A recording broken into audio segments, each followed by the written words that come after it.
यदि हम हमारी हड्डियों के बारे में विस्तृत जानकारी प्राप्त करने का प्रयास करें तो हम पाएंगे कि ऐसा नहीं है कि आपके शरीर में पर्याप्त कैल्शियम चला गया और विटामिन डी आपने ले लिया और आपकी हड्डियों का ढांचा बन जाएगा। ऐसे नहीं होता है। जैसा कि मैं पहले बता चुका हूं कि हमारी हड्डियां भी एक जीवित कोशिकाओं का समूह ही है। ऐसा नहीं है कि वो कोई जैसे स्टील के पिलर होते हैं इस तरह से पिलर है और उसके ऊपर शरीर खड़ा होता है, ऐसा नहीं है। बोन पूरी जिंदगी नष्ट होती रहती हैं, दोबारा बनती रहती हैं उनमें कोशिकाएं, और बोन रीमॉडल भी होती है। फ्रैक्चर हो गया तो दोबारा वो रीमॉडल हो जाएगी। आप वजन कितना उठाते हो, आप किस तरह के काम करते हो, उसके हिसाब से आपकी बोन की रीमॉडलिंग भी होती रहती है। अब इनमें एक हार्मोन का एक क्षेत्र है जिसके बारे में लोगों को अधूरी सी जानकारी होती है, तो आज हम उसके बारे में बात करेंगे।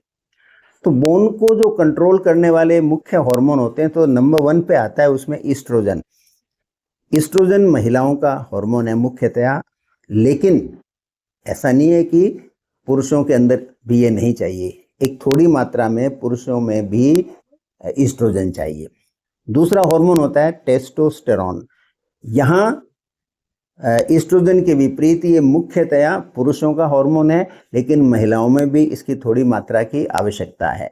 अब ये दोनों हार्मोन क्या करते हैं? नई बोन फॉर्मेशन करते हैं।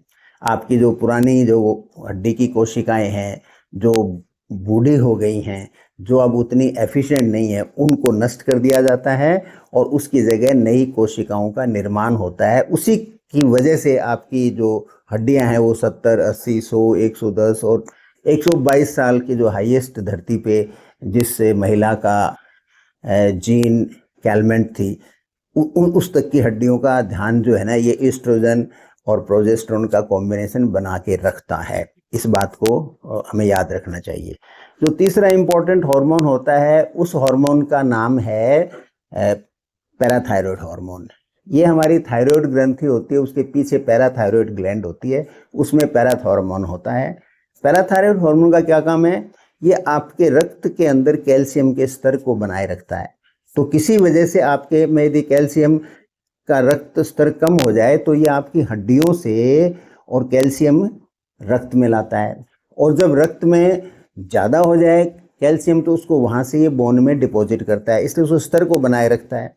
इसलिए याद रखिए, किसी वजह से आपके शरीर में यदि पैराथायरॉयड हार्मोन आवश्यकता से अधिक बनने लग जाए, ऐसी कोई परिस्थिति आ जाए, तो फिर आपकी हड्डियां खतरे में भी आ सकती हैं, क्योंकि ये लगातार कैल्शियम को निकाल करके रक्त में लाता रहेगा। रक्त से फिर कैल्शियम किडनी द्वारा शरीर से बाहर निकलता जाएगा, तो आपकी हड्डियां सॉफ्ट हो जाएंगी, कमज़ोर हो जाएंगी, फ्रेजाइल हो जाएंगी, ब्रिटल हो जाएंगी, और छोटी सी चोट से हड्डी टूट सकती है। इसलिए इसका आपको ध्यान रखना है। यदि सडन आपका हड्डियां कमज़ोर आपको लगने लगें तो पैराथायरॉयड हार्मोन के बारे में आपके दिमाग में विचार आना चाहिए।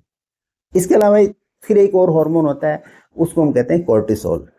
कोर्टिसोल हमारे शरीर के बिल्कुल अत्यावश्यक हार्मोन्स में से एक है, और इसकी थोड़ी मात्रा में ये होता है तो आपकी बोन को स्ट्रॉन्ग बनाता है। यही हार्मोन यदि आवश्यकता से अधिक शरीर में हो जाए, या तो कोई बीमारी की वजह से, या फिर आजकल जो बड़ा कॉमन है वो है कि छोटी छोटी बातों में या तो डॉक्टर्स आपको स्टेरॉयड लिखने लग गए और या आप स्वयं स्टेरॉयड ले लेते हैं। तो यदि आपने लंबे समय तक और कोर्टिसोल ले लिया बिना आवश्यकता के, बिना प्रॉपर इंडिकेशन के, और आवश्यकता से अधिक मात्रा में ले लिया, तो फिर क्या है, आपकी कैल्शियम है वो बोन से निकलना प्रारंभ हो जाता है, हड्डियां कमज़ोर होके टूट सकती हैं छोटी सी बात पे। जैसे खास करके बैक का फ्रैक्चर, और आपके जो यहाँ ह्यूमरस बोन है इसकी नेक्रोसिस, ऐसे हिप की बोन है उसकी नेक्रोसिस होने का बड़ा डर है, और बड़ी खतरनाक बीमारियाँ हैं, फिर जॉइंट का जॉइंट रिप्लेस करवाना पड़ता है। इस बात का आपको ध्यान रखना चाहिए। इसके अलावा एक होता है ग्रोथ हार्मोन और इंसुलिन लाइक ग्रोथ फैक्टर। ये दोनों हार्मोन्स होते हैं, इनका जो प्राइमरी रोल होता है वो होता है आपके बचपन से लेके किशोरावस्था में।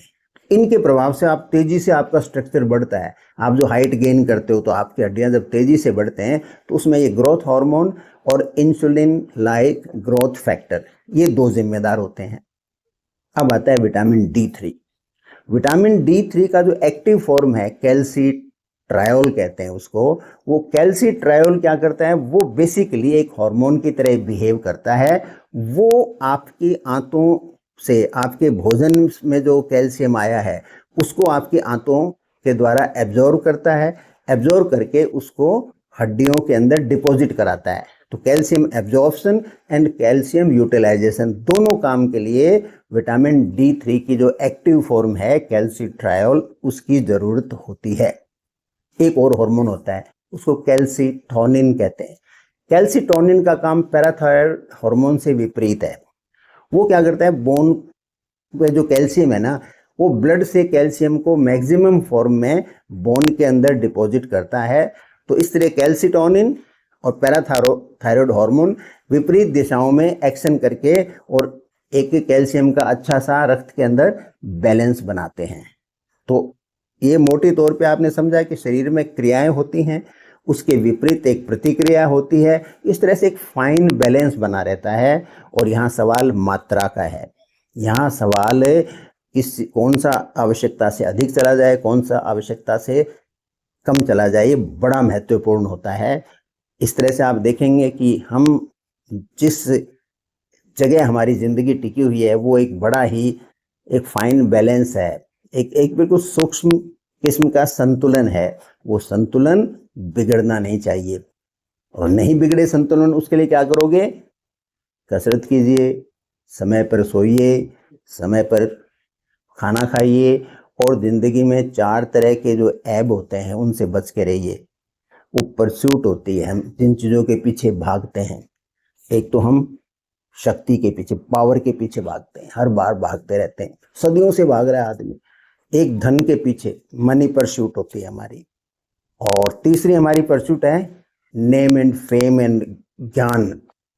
अननेसेसरी ज्ञान भी बहुत इकट्ठा मत कीजिए, सूचनाएं ज़्यादा मत आने दीजिए। और एक होती है वासनाएं, शारीरिक वासनाएं हो सकती हैं, मानसिक वासनाएं होती हैं। वो सब आपको तनाव में रखती हैं और आपका हार्मोन का जो संतुलन है वो बिगड़ जाता है। याद रखिए, आपका हार्मोन संतुलन आपके बोनी स्ट्रक्चर को, आपके जो स्केलेटल सिस्टम है उसको बनाए रखने के लिए अत्यंत आवश्यक है। जितना भोजन आवश्यक है, जितना सांस लेना आवश्यक है, जितना हृदय का धड़कना आवश्यक है, जितना मस्तिष्क का सही कार्य करना आवश्यक है, उतना ही आवश्यक आपके हार्मोन्स का आपके शरीर में संतुलन बनाए रखना आवश्यक है। और ये कार्य आपका है।